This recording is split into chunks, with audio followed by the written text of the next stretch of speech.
La deuxième partie de cette émission, on revient sur le carré vert, sur la pelouse.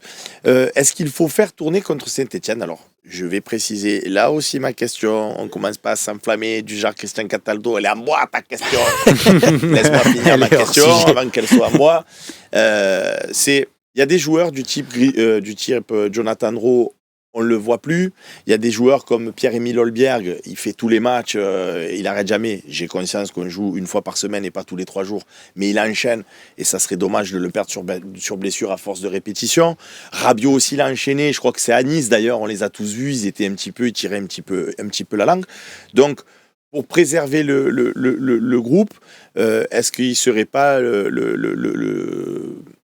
intelligent, je vais le dire comme ça, de faire un petit peu tourner cet effectif, parce que bon, on l'a vu au match aller à Saint-Etienne, à Geoffroy Guichard ou en Coupe de France, je pense qu'on a quand même pas mal de marge sur cette équipe de Saint-Etienne qui a été un petit peu remodelée, mais vite fait.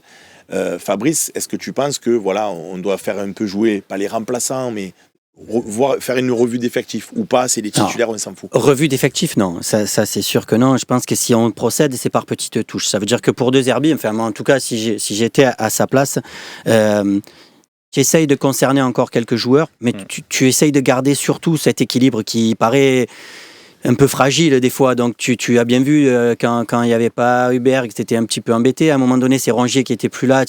C'était un peu compliqué. Tu sens que l'équilibre, il a trouvé quelque chose et ça, c'est un petit peu sur un fil. Donc ça, garder cet équilibre-là, moi je garderai, on va dire, les titulaires, mais commencer à réfléchir déjà. Par exemple, est-ce que ce ne serait pas intéressant d'intégrer dès maintenant Luis Felipe pour prévoir que le prochain match il va être titulaire sur le poste normalement qui sera le sien, c'est-à-dire la doublure de Balerdi. Je pense que c'est là où il va être le plus à l'aise, mais peut-être déjà lui donner des minutes maintenant. Ça veut dire que tu penses que quand tu auras Balerdi, on ne verra pas Luis Felipe? Mais en tout cas, ça va dépendre un petit peu du profil que tu veux donner à l'équipe. C'est-à-dire pour moi, c'est le même poste que Balerdi, un peu les mêmes qualités, tout ça. Le faire décaler un peu sur la droite, ça va changer un peu le jeu de l'équipe parce que c'est pas un latéral comme Murillo au départ. C'est un vrai défenseur central. Donc ce que t'apporte Murillo à droite par rapport à Cornelius, lui, il va pas l'apporter. Ça veut dire que tu auras vraiment deux défenseurs centraux sur les côtés qui vont pas monter. Et là, Murillo le fait, il apporte quelque chose. Surtout, tu vois, des équipes comme Saint-Etienne, au Vélodrome, où tu vas avoir besoin d'aller apporter le plus. Je pense qu'un joueur comme Murillo peut être plus intéressant. Mais il faut commencer à intégrer ce joueur-là. Peut-être aussi commencer... Bon, pour moi, déjà, on en a parlé un petit peu il y a quelques jours, mais moi, je mettrais Rongier. Là. Juste pour montrer aussi à Rongier qu'on a toujours confiance en lui. C'est pas parce qu'on a pris Benasser que Rongier, on l'oublie. À la place de Holberg ou à la place de Benasser? Non, à la place de Benasser pour l'instant, parce que Benasser a fait... Donc Holberg, tu lui fais enchaîner, quoi. Ouais, je le fais enchaîner. Ouais. D'accord. Pour moi, Holberg, c'est le patron, c'est...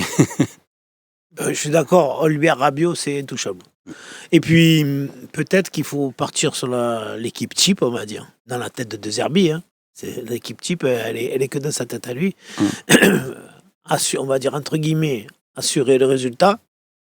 Parce que ça m'embêterait un peu que contre Saint-Etienne, on attende encore la 70e pour marquer un but.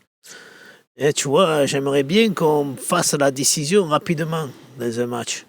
C'est-à-dire au bout d'une demi-heure, tu vois, en première mi-temps, quoi.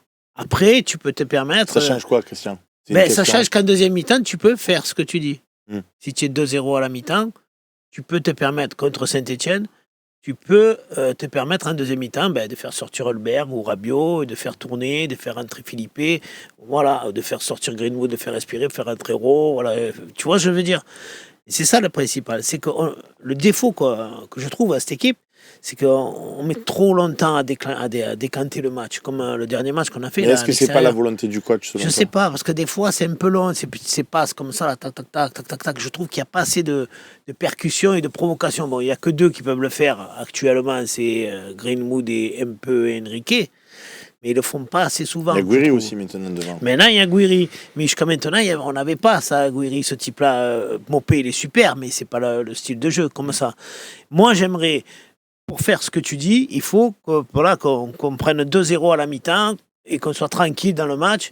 Et là, tu peux appeler les touches. Les joueurs qui vont rentrer dans le Vélodrome, ils vont être déchaînés, ils vont avoir du meilleur.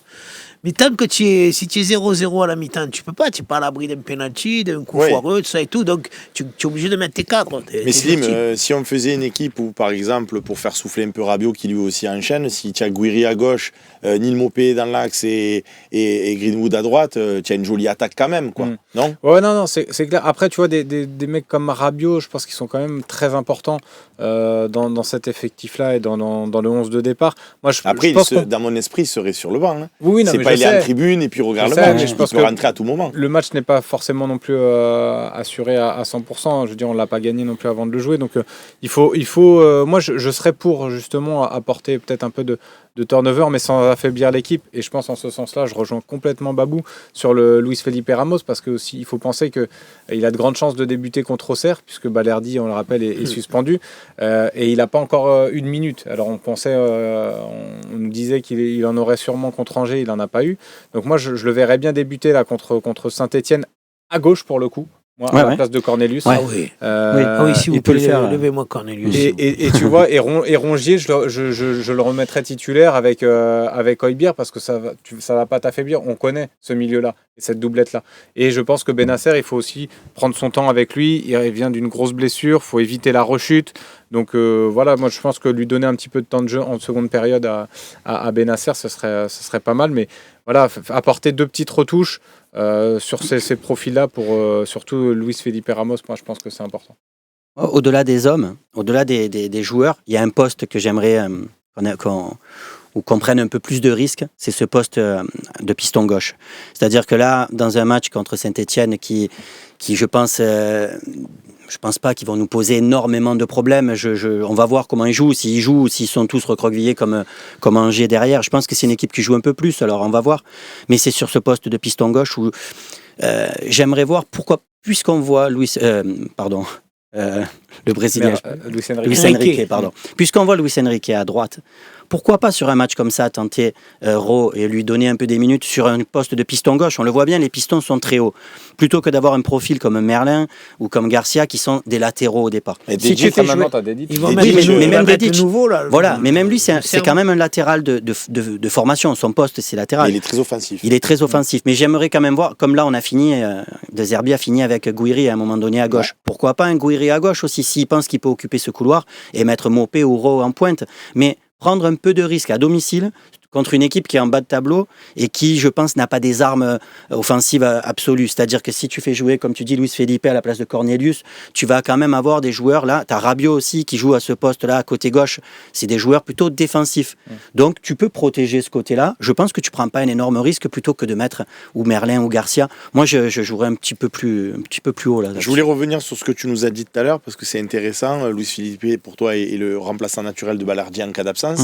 Mais si Balerdi est disponible, Luis Felipe, en fonction évidemment de son état de forme, tu le fais jouer justement à gauche avec lui, ou pour toi tu préfères Kondogbia par exemple quand il sera en pleine possession de ses moyens? Pour moi c'est très important de voir ce qu'il va donner sur ce côté gauche. Moi je l'attends plutôt dans l'axe et voir à droite, sachant que c'est pas un joueur qui va monter beaucoup.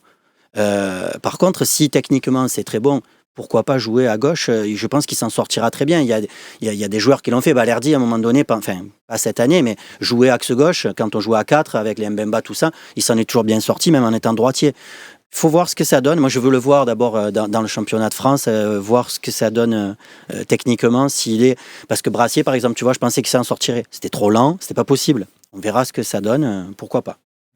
C'est sûr qu'une défense avec Kondogbia d'un côté, Felipe de l'autre et Balerdi, ça changerait de Cornelius et de Murillo. Eh ouais. Tu n'aimes pas Murillo? Non, Cornelius surtout. Ouais. Parce que comme disait Murillo, Fabrice, il s'est amélioré. Et puis surtout, c'est un facteur risque. Ça fait quelques matchs qu'il est bien. Mais Cornelius, c'est le point faible. Hein. C'est le maillon faible, on va dire. C'est ça, sûr. Maillon après, faible. il était venu pour être remplaçant dans cette équipe et pas forcément titulaire. Et avec les défections. Mais c'est ça qui est grave, c'est qu'il est titulaire. Mais finalement, c'est ce côté gauche, là, ouais, t'as raison. C'est ce côté gauche un peu, parce que Merlin, il apporte pas ce qu'on voudrait. On sent qu'il pourrait être titulaire, mais il n'est pas encore au top. Comment il est passé, Fabrice, de l'homme clé en début de saison ou quand il était blessé? Changement de système. Ouais, il n'avait pas le même rôle aussi. Il était plus axial, je pense que ça lui va mieux. Là, tu joues à 4 à ce moment-là. C'est ça. Et y rentrer. Et il était dans l'axe, donc il avait, c'est un poste qu'il maîtrisait un peu mieux aussi. Ouais. Donc là, dans ce rôle de piston, là, surtout aujourd'hui dans notre système, les deux pistons, que ce soit Luis Enrique et Merlin, ils sont hyper importants. Et si, on l'a vu sur les matchs contre Angers ou Lyon en première période, s'ils ne sont pas performants, et ben, tout de suite, notre joueur offensif, il en pâtit. Et c'est pour ça, avoir un joueur rapide, tu le disais sur le côté... Tu parlais de Raw, mais ça peut être Dedic qu'on a vu, il a des qualités quand même de percussion et de vitesse.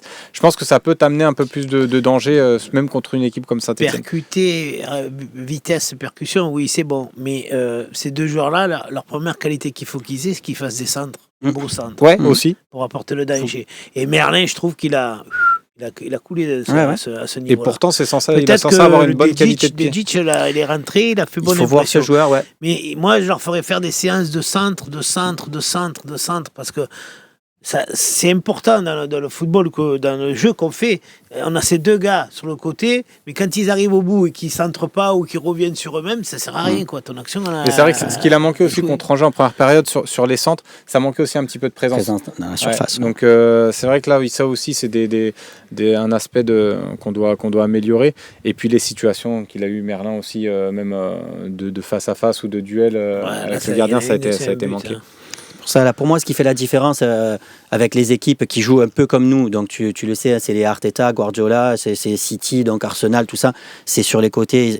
Quand le ballon va sur les côtés, qu'ils ont réussi à fixer, les joueurs se retrouvent à 1 contre 1 et il faut qu'ils aillent provoquer. C'est ce que font les joueurs, les côtés d'Arsenal, pareil à City. Et là, nous, côté gauche, on a vraiment une marge de progression parce que côté droit, Luis Enrique le fait un peu plus, de plus en plus régulièrement et tu sens que quand il va provoquer, le latéral adverse est obligé de reculer et ça t'apporte quelque chose. Et Merlin, il y va pas assez souvent à la provocation. Il est moins technique aussi. Eh oui, c'est ça, c'est un profil différent. Ok les amis, donc je pense savoir l'équipe que vous allez aligner du coup dans le coach chez nous. On va passer à l'avant-match, mais on lance la fameuse coupure pub en attendant de passer à la 3e partie de cette émission. On a un copain sur YouTube, Mathieu S, qui dit « Moi, je ferai souffler Holbjerg ». Vous trouvez pas que Holbjerg, il est quand même un peu... il a fait tous les matchs cette année, quoi. Ouais, il en a loupé qu'un seul, c'est parce qu'il était malade. C'était contre Le Havre. Sinon, il a fait 22 sur 22. C'est le joueur qui a le plus de minutes. Il a fait tous les matchs, mais on n'a fait pas beaucoup de matchs. Oui, c'est vrai aussi. Oui, d'accord. Un joueur comme ça, il a l'habitude de faire des matchs, des fois 3 fois par semaine. On n'a jamais joué une fois, je crois que ça nous arrivait de jouer 3 matchs dans la semaine. Et d'ailleurs, on l'a vu. Il y a eu le match de Lille, la Coupe de France. Ouais, et il a fait partie de ces joueurs-là qui étaient un peu en difficulté, justement, dans l'enchaînement des matchs. Il a eu du mal à enchaîner. Mais ça, là, ces joueurs qui ont d'habitude du haut niveau, c'est l'international quand même. Le mec, il est professionnel et tout. Un match par semaine, pour eux, c'est de la guimauve pour moi. Ils doivent pas être fatigués. Et puis c'est ces joueurs-là peut-être qu'il faut remplacer, tu vois, à la 70e ou quoi, leur laisser. Mais tu as les joueurs pour maintenant. Enfin, je pense que là, on a un effectif qui va nous permettre de faire ces changements.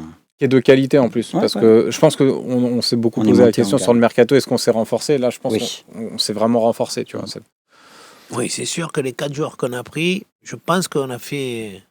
C'est du bon. Parce qu'au final, tu as perdu 4 joueurs, mais tu as pris 4 joueurs, mais tu as perdu 4 joueurs qui ne jouaient pas du tout, et avec des joueurs qui sont capables de... Pour l'instant, c'est prometteur, parce qu'il y a Montrigueri et Benasser, même le jeune qui est rentré là, 15 minutes.